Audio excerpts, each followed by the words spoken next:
Come on then, gently does it.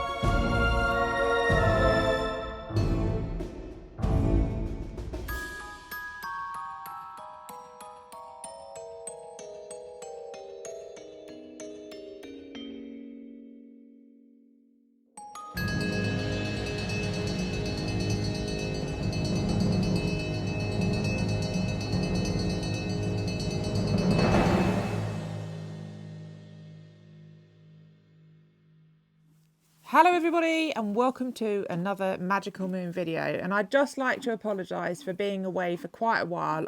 The losing of Petra I really did struggle with, and my lovely husband here has stood in and been quite incredible. And yeah, we have a little bit of a, what do we call him?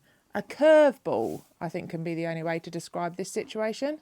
A very unique situation which we're about to share with you, and it is part of the unexpected arrival. And the reason we have an unexpected arrival is because as an association and through as part of Petra's Promise, we put systems in place to rehome a little pony that was there when we went to get Petra and Nanny, and it was all looking fantastic, but then it fell through with the other association Yeah, just no life. fault of their own. It was just one of those situations. But what that meant was that we were then, as always, next in line. So of course we were going to do the right thing by the little pony, and I went with a friend of mine the other day, and we went in the little 2-horse lorry, and we did it as a bit of a pilot. Mr. T, Tony, the friend of ours, if you go back to Cinderella's story, he was fundamental.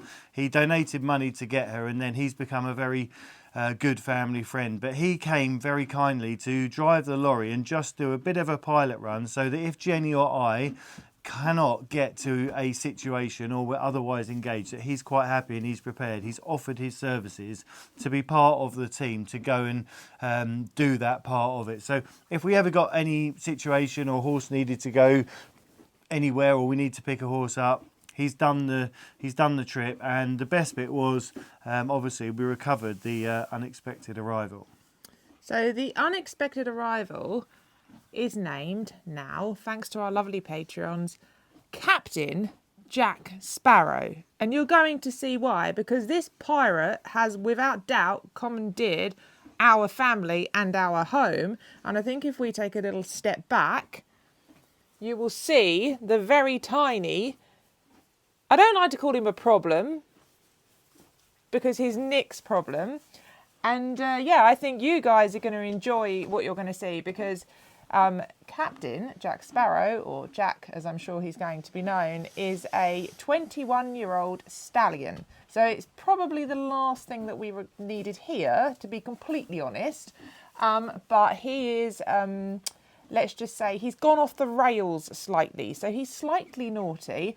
But if there is anyone on this earth that is going to give Jack the best start, it's going to be Nick. So you're going to be able to watch Nick give this little horse back his confidence to be okay. But he is wild. He's just gone a bit feral, is the best way to describe it. Good description. And I think what I'm going to show you in the next part of the video is I'm going to put a head collar on him and just give you a little insight to on a very small scale what we deal with regularly with other horses that come, horses that I've had in the past, horses that we've had to deal with, and yeah, give them that next chance. So it's kind of all in a day's work, and you never quite know what you're going to get. And he is a bit feisty, but as I say, more importantly, he's just gone a bit feral, and I'll explain a bit more about that in a minute. But just quickly, to explain why he ended up with us, and to keep it very, very simple, the Patreons obviously have been fantastic, and they are the reason that we rescued our lovely Petra. And then you guys have gone on to help fund and look after Petra. And Petra is now clearly, obviously, and sadly and heartbreakingly no longer here. And this little horse, Jack, was left behind. And he's not a horse that we would normally take, and we cannot take him. Well, we could not take him. We didn't think until he came.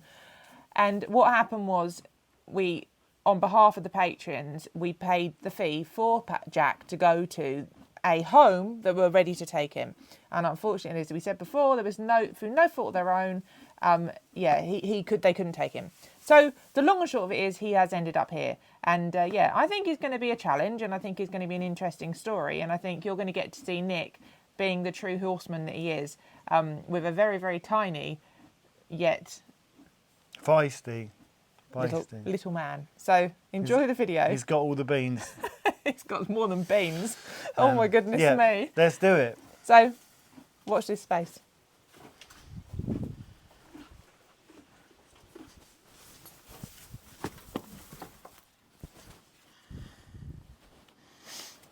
Good boy. Good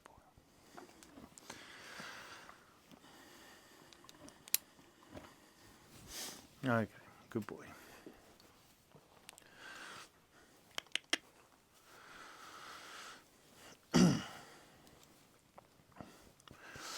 So as I was saying, he is a bit of a lost soul. He's a lovely pony. He was a bit concerned, or he's a bit anxious when you go to put a head collar or halter on him. But once you've got the halter on him, he's generally okay. But he does get worried then. The anxiety builds again because he wants to get away, or he wants to just be in his own space and be able to protect himself. And as I said, that's fundamentally because he's been let down by the humans that have had him before. And one of the biggest things that I've always spoken about is it's so important what we do with their trust. And you're going to see, along with the patrons who've been fantastically supportive of everything we've done, including this unexpected mission, is that you're going to see the change in him. So there's lots of things which he will become anxious about, which when we ask him to do stuff, or we want to groom him, or just picking his feet up and stuff, where he's just become as I say, a bit wild, but it's most important. The most critical part of all that is how we react to his reactions. So if we go to do something and he has a bit of a moment, which he will, the key to the whole success is that we don't react to that. We give him the confidence and we give him that support. It's very, very simple. They only bounce off what we give them, and if that's aggression and all the negative side, then that is how they will respond. They're very, very transparent, and they very much mirror image how we are as people. So in all my years of being around horses, what I've learned is the calmer you are, the quieter you are, and the kinder you are, the quicker the result and the more sustainable that result is.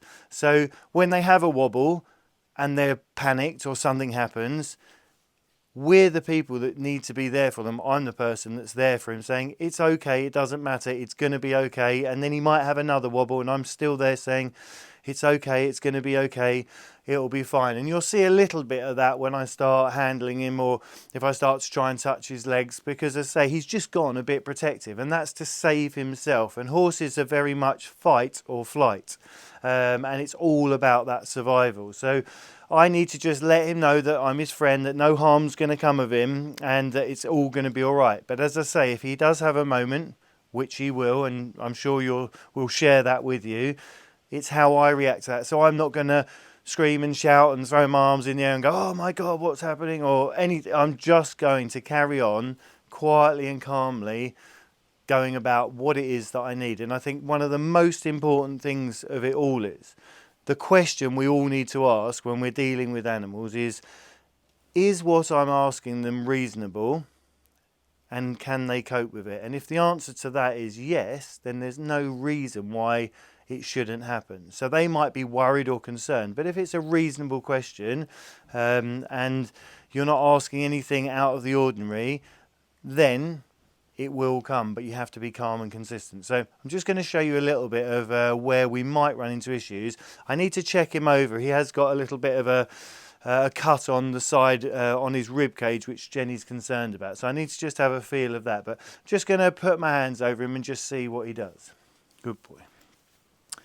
So he's fine, but he might not have been. He's probably not had too many caring hands on him lately. So Jenny was concerned about this little lump on his side here, and there is a cut there, and it's not very nice. So we need to give that a clean. He's got another little lump there. But, you know, as part of getting the horses and not knowing what they've been through or what they've been exposed to, it's very important to give him the once over and just check, there's nothing that we can't see, because he has got a fluffy coat. He doesn't look, he looks popped belly, so he's got looks like he's got a really round belly and a bit of a triangular rump, so he's not got a lot on his bum. He's just moving around to show you that. But actually what you're looking at is a lot of worm infestation. So he's been wormed, he's had the wormer, and now what we need to do is obviously keep an eye on that. Again, we're going back to the nutrition, so we're going to get him so that he's getting the food that he needs. And he has been very, very hungry. Whether he's been starved or he just hasn't had the nutrition that he needs.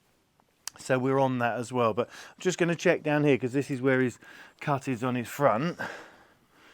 Good boy. So just touching his legs, if he's a little bit unsure, but we'll just bring him round here. Good boy, come on. Good boy. Steady. So him kicking back is his reaction. He doesn't want me to touch his legs, but clearly we have to be able to touch his legs, so that if we need to work on his feet, or he's got a problem, or we need to pick them out, which is part of our daily care, that he accepts that it's okay for us to touch his leg or touch his hoof. And as I said, that's part of the, is what I'm asking him reasonable? The answer to that is, and he knows it really is, yes, it's perfectly reasonable for someone to touch my leg and pick my foot up. So I need to just get to that point where I can touch his leg and he accepts it. But rather than getting upset with him, I'm going to give him confidence by giving him that kindness, which will let him know that I'm no threat to him. So I'm just going to keep asking the same question, and I think very quickly we'll get a good answer. We will get a reaction, that's for sure. So I can use my leg just to touch his leg, or my foot, gently, just, good boy. Just touch his leg, touch his other leg. So he's okay. He's just a bit, don't touch me, which is fine. But I need to say, unfortunately, you're at the moons now. You're going to need your feet or your nails done. So it's just a case of, just getting him used to it. And him going, well, actually, he's not so bad. And it's not that bad after all. But really important just to maintain that level playing field. So now I'll just hold I'll hold my hand on the upper part of his leg, because he doesn't want me to hold him low down. So I'm just hold my hand there, just gently, even just gently stroking it. He's like, what are you doing? So he's just starting to get a reaction. He's a bit uncomfortable. He's walking around. Good boy. See? So now I'm on his forearm. I can go to his knee. Good boy. Good boy. See? And I'm no threat to him. I mean, I'm down at his level now, which is risky in one sense, but I'm hoping that he understands that I'm here to do him no harm. So now I'm actually touching his leg and holding. So within that, just a couple of minutes you've been watching, good boy, good boy. The couple of minutes you've been watching, he's like, yeah, you're all right. You're, oh. And the more I do of that, the more he will respond in a positive way. And it's really, really rewarding because, out of all the things that are going on, if I'd have reacted negatively when I touched his leg and he'd have gone, oh God, what are you doing? And I'd have gone, I'm going to get your leg, or anything like that. Even me changing the tone of my voice will make him concerned. So, as I say, the quickest way is the kindest way. And the kindest way will prevail. So it's just a case of doing it. So then we just go back and repeat it, and then obviously make a fuss of him and let him know that it's okay. Good boy. Steady. Good boy. Steady. Steady. Don't go into the corner. Good boy. You're not being cornered. Steady.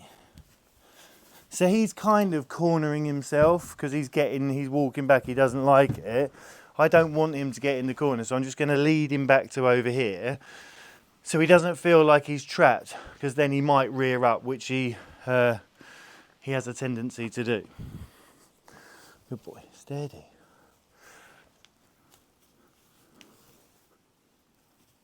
So again, just holding my hand on his leg, letting him know it's okay, not pressuring him. Again, just holding my hand there, steady, good boy,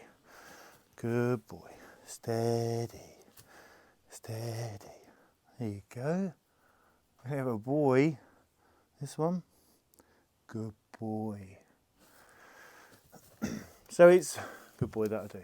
And also, that's probably, I can just hear him now going, rrr. The most important thing is when I said about can they cope? And that's really important. So when he starts to get to that point where I've done it once, I've done it twice, it can then become an unreasonable question because he's got nowhere to go and he then will start to get bothered. So have a little breather, make a fuss of him, let the pressure off so he doesn't feel like he's being got at. And then what we do just to finish it off is I'll just put my hands on both, or my hand on his leg, and then that can be the end of his little session. But positive reinforcement, little bits, just like Oscar and Rupert and all the boys and us. if we want to learn something, even if we're older, we don't want loads of information all at once. We want little snippets that we can take on board, and we want positive reinforcement. We want those positive memories. So it doesn't want to be long drawn out lessons. It's really boring. So a little bit and it's all good. And you might see he's just started to lick his lips, and that's a sign, say submission, it's a sign of acceptance, so that he's okay. And as I say, just giving him a little bit of space and not making him feel pressure. But it's the same from the very small Jack to the very big horses, and all the horses throughout my career, however troubled or otherwise. You can just see really quickly he's okay. He doesn't feel, he might feel slightly anxious, but he's not threatened by me, and he knows, the key is he knows I'm not going to hurt him. He knows I'm trying, you know, I'm not giving any reason to be flighty or to be, even worse, fighty. So, and then just touching him as well, like touching his body. Obviously the back legs are the next thing. So if I just, even if I'm here and just touching him there and he's okay with that, good boy, then that's a positive step. Good boy. Steady, steady, steady. Good boy. Good boy. Good boy. Okay, so one little one and then you're all done. Steady. That's it. You're okay. You're okay, look. You're okay. You're okay. You're okay. You're okay. You're okay. Good boy. Good boy. Good boy. Steady. Steady. Steady. Good boy. There you go. That'll do. Very good. Good boy. And little steps. That's the main thing. By the inch, it's a cinch. Eh? And I reckon you're going to be a circus pony in a few days. Good boy. Oh.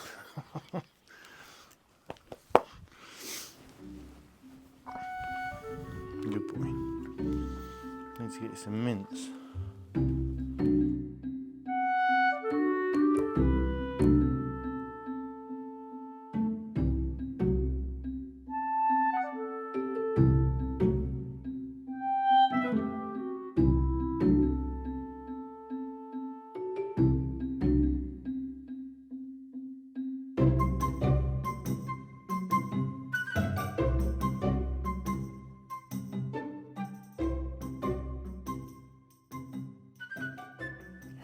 We're making really good steady progress with the lovely little Jack, and it is those little steps which all get to the point where he's not going to be worried, he's not going to be intimidated when we have to do more intensive stuff with him, and we've got to do checks and we've got to do all the other bits. But it would be unfair to expect him to accept or, as I said before, cope with that now. So we need to gain that bit of trust, and I'm just here with the lovely Nanny, who's living proof of just what that trust means, and how much they reward you, and just how forgiving these beautiful creatures are. And every day we're reminded of that with all the legends. And some of you may be wondering, yes, the little Jack has, he's entire, so he has those urges, but it's our responsibility to protect all and every animal we have. So he's segregated, he stays in the area where Petra's stable is, in the old forge, and then we bring him out when all the other legends are away, so it's of no strain to them. And he was one horse that was there when we went to rescue Nanny and Petra. He's obviously very small, so he was never a threat or to any horse. He might have been mischievous and a bit of a nuisance, but he's never been a threat to her, so no one's disturbed. She's standing here, and only probably 50 yards from where we're talking the little Jack is. So as you can see, she's perfectly at ease, as are all the other legends, but that's because we know what we need to do to keep them safe and keep them secure. So we're going to have the vet to come and see Jack, but what I want to do is just get him a little bit more trusting, a little bit more settled, so that he doesn't find it that he's just got all these strange people wanting to do stuff with him. And then we're going to discuss the options of maybe having him castrated, or what if there are any other options for the future. But at the moment, as with everything, it's step by step, and it's just asking ourselves or asking him the question, is it okay? Can you cope with it? And then proceeding in that nice, trusting manner. So I'm going to leave you now. It's time for Nanny to go and get her dinner.